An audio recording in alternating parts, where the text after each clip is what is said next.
Olá, sexto ano, professor Esquilace de Ciências, tudo bem? Estamos aqui para começar o nosso vídeo, né, relativo ao período de estudos, né, do roteiro que está disponível no Google Sala de Aula, que vai de 20 de setembro até dia 1º de outubro. Vamos fazer a leitura, lembrando que as atividades que tem no final, você vai fazer no seu caderno, depois de você ter lido o texto, entendido o texto, refletido sobre ele, aí sim você vai conseguir responder as questões, tá? Então hoje o assunto é sobre os sentidos. Então vamos falar sobre a percepção de estímulos internos e externos. Então vamos lá. Essa foto aí mostra, né, um garoto, chegou uma garota, né, cheirando aí uma flor, né? Então o olfato nos possibilita desfrutar odores agradáveis, mas também nos alerta nos possíveis perigos. Então, para atuar de forma coordenada, é importante que o organismo ele receba informação de dentro e de fora do corpo. Mas será que ele percebe os estímulos do ambiente externo e do próprio corpo?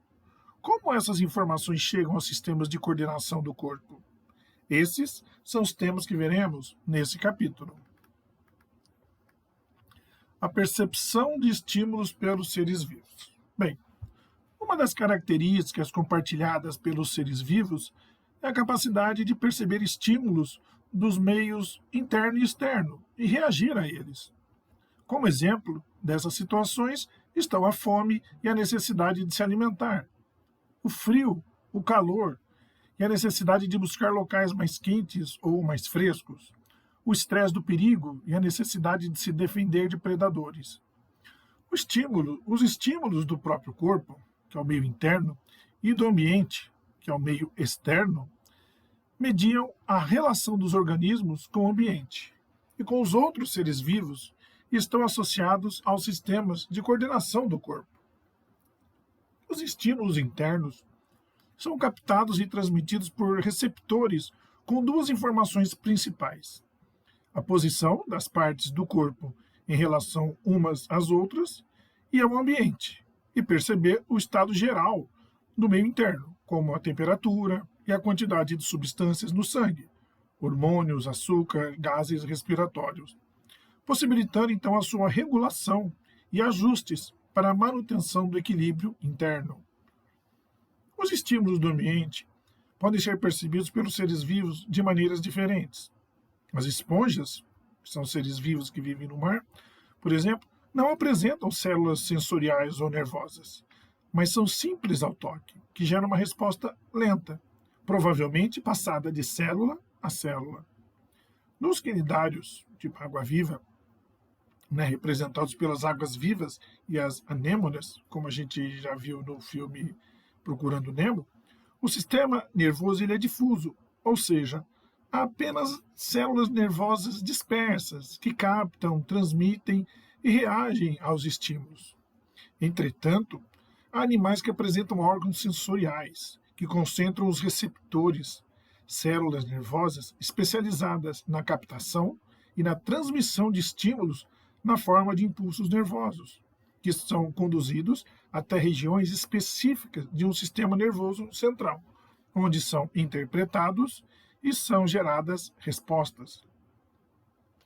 Os órgãos sensoriais, que podem estar presentes ou ausentes, dependendo do animal, são responsáveis pela visão, a audição, o tato, o olfato e a gustação. Ao captar informações variadas sobre as sensações percebidas, possibilitam que os animais se relacionem com o ambiente e com outros seres vivos. No caso das plantas, há estruturas especializadas na captação dos estímulos espalhados por todo o organismo. Não apresentam estruturas nervosas, nem regiões centralizadoras especializadas na interpretação de estímulos e geração de respostas.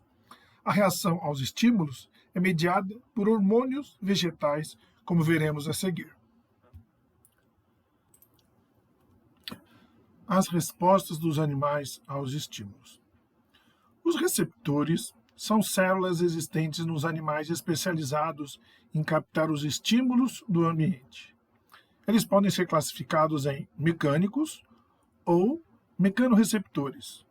sensíveis ao toque, à pressão, ao som. Químicos ou quimiorreceptores, sensíveis à presença de determinadas substâncias do ambiente. Térmicos ou termorreceptores, espalhados pelo corpo, captam as variações de temperatura no meio, e os luminosos ou fotorreceptores, que captam luz. Nos mamíferos, como seres humanos que somos, e somos mamíferos, que podem ser reconhecidos alguns órgãos do sentido que concentram receptores com essa mesma função. Por exemplo, o olfato. No epitélio nasal, há células olfativas que recebem estímulos químicos, no nariz. O tato. Na pele, há receptores mecânicos térmicos, que a gente sente a temperatura, se está frio ou se está quente. A visão. Nos olhos, nós temos os receptores luminosos.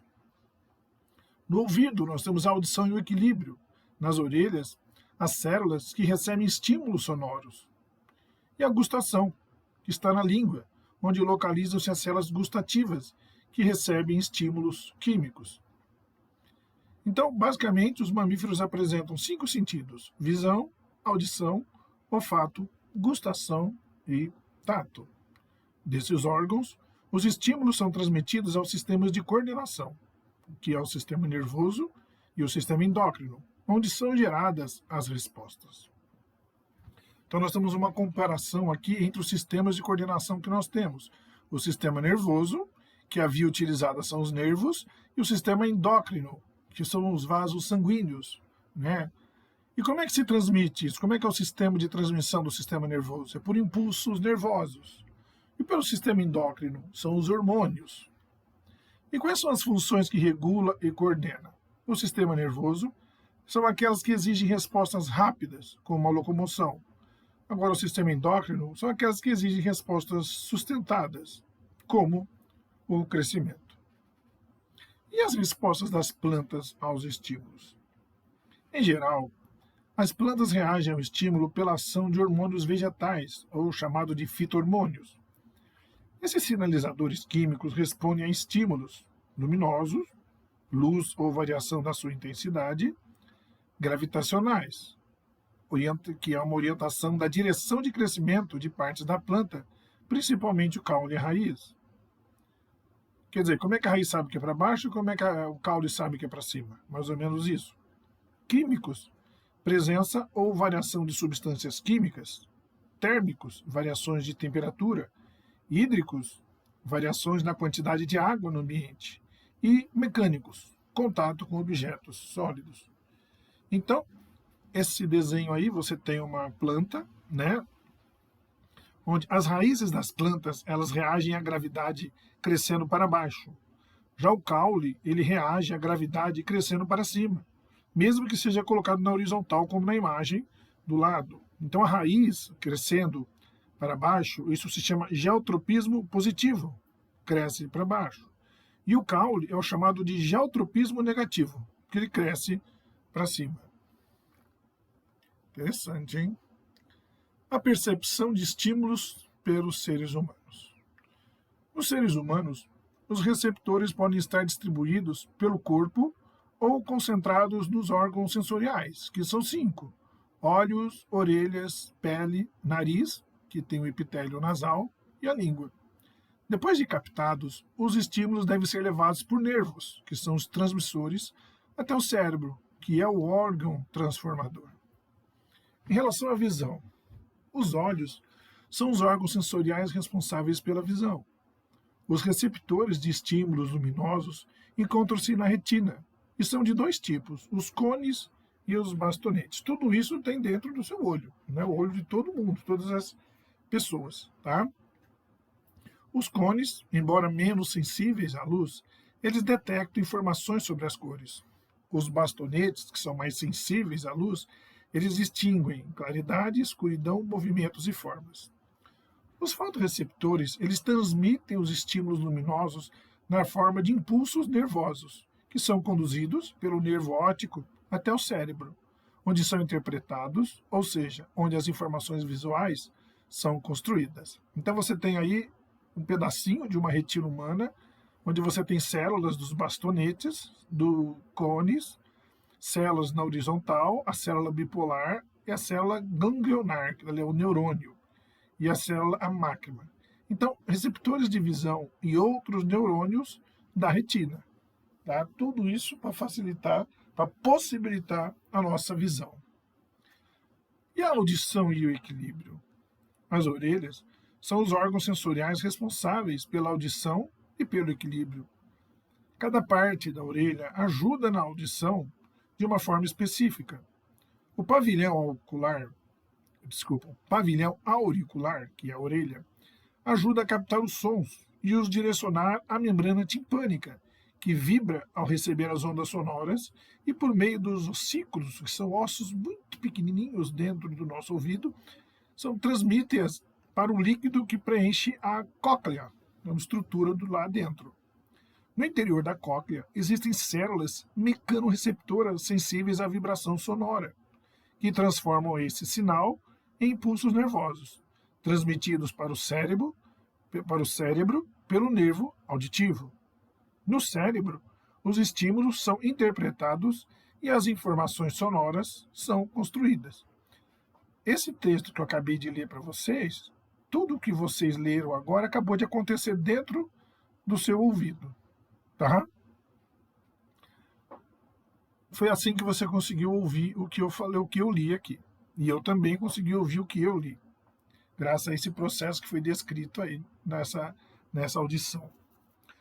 Os canais semicirculares são estruturas localizadas na orelha interna e estão relacionados ao equilíbrio do corpo. São preenchidos por um líquido que se desloca com o movimento da cabeça, estimulando células sensoriais, que transmitem impulsos nervosos ao cérebro. O encéfalo identifica, então, o tipo de movimento realizado, para frente, para o lado e etc., e ajusta o corpo a esse movimento. Então veja na figura a seguir a localização e a descrição de algum desses componentes. Tá? Então nós temos aí o pavilhão auricular, que é uma estrutura cartilaginosa, revestida de pele, que permite captar e direcionar os sons do ambiente para a membrana timpânica. Membrana timpânica que está lá dentro, que é... Então aqui nós temos o pavilhão auricular, aqui nós temos a membrana timpânica, que é uma membrana fina, circular e elástica, que separa a orelha média da orelha externa. Ela vibra com as ondas sonoras. Agora nós temos aqui vários ossinhos bem pequenos, que são ossículos, são pequenos ossos, chamados de martelo, bigorna e estribo. Não é brincadeira não, é o nome desses ossinhos mesmo. Você tem um martelo dentro da cabeça? Tem uma bigorna e um estribo. E eles se articulam entre si. Eles estão em contato com a membrana timpânica em uma das extremidades e com a orelha interna em outra. Assim, eles transmitem as vibrações da membrana timpânica para a orelha interna. E o que são os canais semicirculares? São 3 tubos que vocês estão vendo aí, semicirculares, perpendiculares entre si e preenchidos por líquido. Eles estão relacionados ao equilíbrio do corpo e não participam da audição. Agora, o nervo auditivo, ele conduz os impulsos nervosos que são gerados pelas células ciliadas na cóclea ao cérebro. E a cóclea está aqui. Ele é esse tubo em forma de espiral, preenchido por líquido. Em sua parte interna, existem células ciliadas, mecanorreceptoras dos estímulos sonoros, que convertem as vibrações sonoras em impulsos nervosos, em que vai para o cérebro, então. Então, isso é um esquema de uma orelha humana em corte, né? Então, você cortou para ver lá dentro, mostrando quais são as principais estruturas.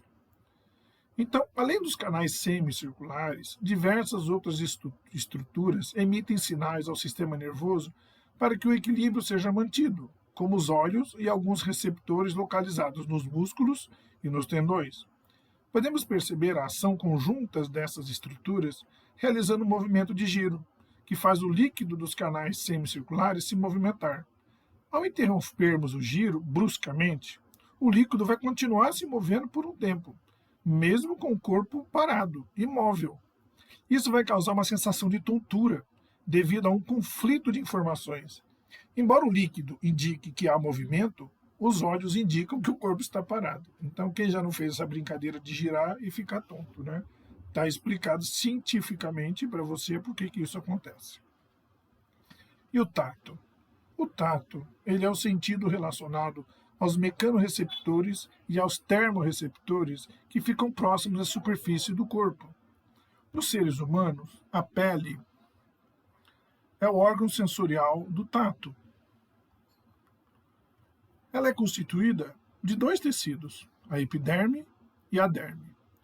Na derme estão os mecanorreceptores sensíveis à pressão.